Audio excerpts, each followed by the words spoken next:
Bismillahirrahmanirrahim. Assalamualaikum warahmatullahi wabarakatuh. Perkenalkan, nama saya Desonia, NIM D0120006. Pada kesempatan kali ini, saya akan membacakan materi tentang AMDAL. Adapun pokok pembahasannya yaitu AMDAL dan contoh kasus permasalahan lingkungan di wilayah sekitar.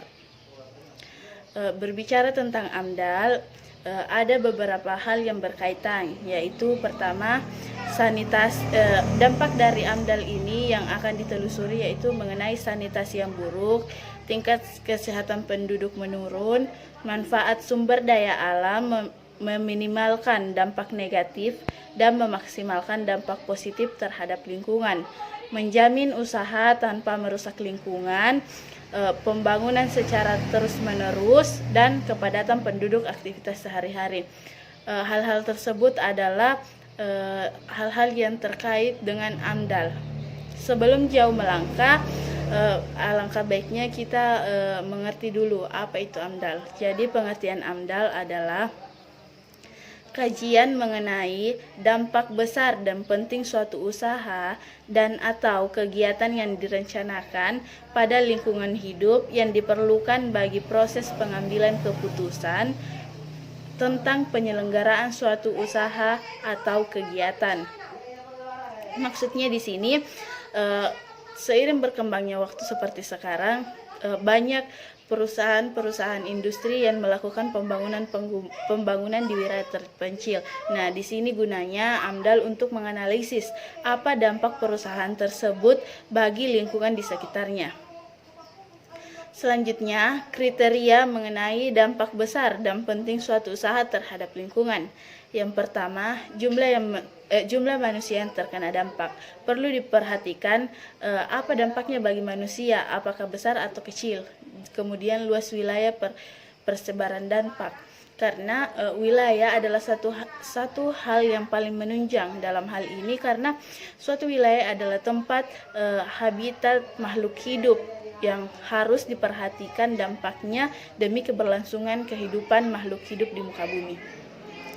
Yang selanjutnya adalah intensitas dan dampak berlangsung. Jika memang dampak dari suatu perusahaan tersebut memiliki dampak yang negatif dan berkepanjangan, sebaiknya dihentikan dan dicarikan solusi yang lebih baik, supaya antara keinginan untuk memajukan perindustrian itu bisa berjalan, tetapi tidak menimbulkan dampak negatif yang banyak kepada masyarakat. Yang selanjutnya adalah banyaknya komponen lingkungan lainnya yang terkena dampak. Maksudnya di sini baik komponen hewani atau manusianya. Dan kemudian adalah sifat kumulatif dampak. Dan berbalik atau reversible atau tidak berbalik dampaknya. Ada dua tipenya, yaitu berbalik atau tidak berbalik. Adapun tujuan AMDAL yaitu pertama, untuk menjamin suatu usaha dan kegiatan pembangunan atau proyek agar dapat berjalan secara berkesinambungan tanpa merusak lingkungan hidup. Maksudnya di sini kita memerlukan pembangunan di wilayah kita itu secara bertahap, secara berkelanjutan agar bisa menunjang kemajuan perekonomian di suatu wilayah. Tetapi di samping hal tersebut harus juga diperhatikan dampaknya. Jika mungkin bagaimana untuk meminimalisir dampak negatif dari pembangunan tersebut. Ada beberapa manfaat AMDAL. Yang pertama itu bagi pemerintah. Yang pertama, sebagai alat pengambil keputusan tentang kelayakan lingkungan dari suatu rencana, usaha, dan atau kegiatan. Yang kedua, bahan masukan dalam perencanaan pembangunan wilayah. Yang ketiga, mencegah potensi sumber daya alam di sekitar lokasi berjalannya usaha dan atau kegiatan, serta menjaga keselestarian lingkungan. Selanjutnya adalah manfaat AMDAL bagi masyarakat. Yang pertama itu mengetahui rencana pembangunan di daerah lingkungan sekitar dapat berpartisipasi. Yang kedua, mengetahui perubahan lingkungan yang akan terjadi dan manfaat serta kerugian akibat adanya suatu kegiatan.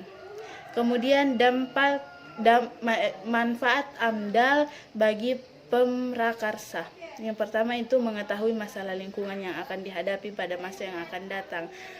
Maksudnya di sini kita bisa menganalisis masalah lingkungan apa yang bisa muncul dari pembangunan yang kita lakukan. Apakah itu banjir, apakah itu polusi udara atau tumpukan sampah. Nah, dari AMDAL ini kita bisa menganalisis agar dampak negatifnya itu bisa dikurangi. Selanjutnya, isu pokok kegiatan AMDAL. Yang pertama itu dampak lingkungan kuantitatif atau diukur dinyatakan dalam angka. Kerusakan lingkungan akibat pengaruh fisik, misalnya pencemaran udara diukur dengan standar ppm, keasaman limbah diukur dengan pH, kebisingan diukur dengan satuan dp. Dampak lingkungan bersifat kualitatif, yakni dampak yang sulit dinyatakan dengan angka. Aspek sosial budaya, misalnya sikap masyarakat terhadap pembangunan yang akan direncanakan.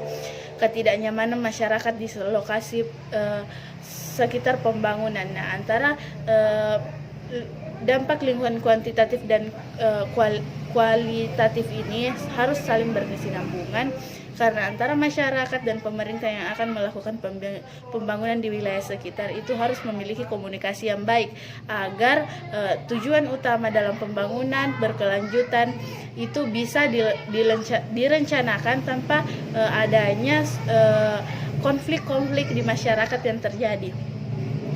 Selanjutnya adapun contoh kasus permasalahan lingkungan. Yang pertama itu yang sering terjadi di sekitar kita, yaitu longsor di daerah Mamasa. Longsor di daerah Mamasa ini, hal ini disebabkan karena banyaknya gunung yang tidak memiliki penahan yang cukup kokoh. Maksudnya di sini penahan yang cukup kokoh, belum dibangunkan seperti pembatas jalan untuk mengatasi gunung-gunung yang berkemungkinan untuk mengalami longsor. Dan selanjutnya itu gempa bumi yang ada di Majene baru-baru ini. Saya pernah mendengar dari masyarakat bahwasanya di gempa bumi ini terjadi karena adanya hasil bumi yang berupa minyak bumi di Pulau Karampuang yang belum disentuh atau belum dikelola. Nah, jika dibandingkan dari cerita yang saya dengar, bahwa jika dibandingkan dengan Kalimantan, apabila hasil bumi yang ada di Pulau Karampuang ini dikelola, maka hasilnya itu bisa lebih daripada yang ada di Pulau Kalimantan.